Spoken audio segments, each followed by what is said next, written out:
Assalamualaikum warahmatullahi wabarakatuh. Perkenalkan, nama saya Pani Ahmad. Saya dari mahasiswa Universitas Negeri Makassar, Fakultas Ilmu Kewargaan, jurusan Pendidikan Jasmani, Kesehatan, dan Rekreasi. Multi intelligence adalah kecerdasan ganda yang dapat dimaknai sebagai kemampuan seseorang untuk menyelesaikan suatu masalah. Dan yang kedua itu adalah emotional intelligence. Menurut saya, emotional intelligence itu kemampuan untuk mengendalikan perasaan sendiri dan orang lain. Faktor-faktor yang mempengaruhi kecerdasan emosional yaitu faktor psikologis, perhatian emosi, dan pengertian pendidikan. Macam-macam kecerdasan emosi, amarah, kesedihan, rasa takut, kenikmatan, malu, dan yang ketiga itu perkembangan kognitif, moral, dan spiritual. Menurut pandangan tentang perkembangan kognitif, berpendapat bahwa proses belajar akan terjadi secara efisien dan efektif apabila anak belajar secara kooperatif. Perkembangan moral adalah perkembangan yang berkaitan dengan kemampuan seseorang untuk mengetahui baik dan buruk suatu perbuatan. Perkembangan spiritual itu kebutuhan manusia terhadap agama.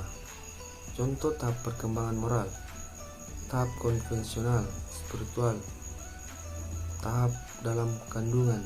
Selanjutnya itu perkembangan psikososial, adalah perkembangan yang saling berkaitan dengan hubungan sosial. Teori perkembangan psikososial itu perkembangan diri, perkembangan emosi, perkembangan keluarga, pengaruh teman. Perkembangan psikososial itu didasarkan atas dasar prinsip, yakni bahwa perkembangan manusia itu terbagi atas beberapa tahap dan masa, dan setiap tahap mempunyai masa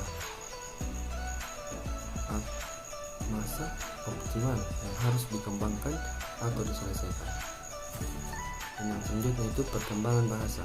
Perkembangan bahasa merupakan proses terjadinya kemampuan menggunakan bahasa melalui ucapan-ucapan sederhana sampai dengan kemampuan menggunakan kata atau kalimat. Teori perkembangan bahasa itu yang pertama teori Befrisme, yang kedua itu teori netisme, yang ketiga itu teori kognitivisme. Dan yang selanjutnya itu misbehave, adalah perilaku siswa yang tidak diterima di lingkungan tertentu dan dapat menggunakan proses belajar mengajar. Penyebab siswa melakukan misbehave: tidak sesuai di kelas,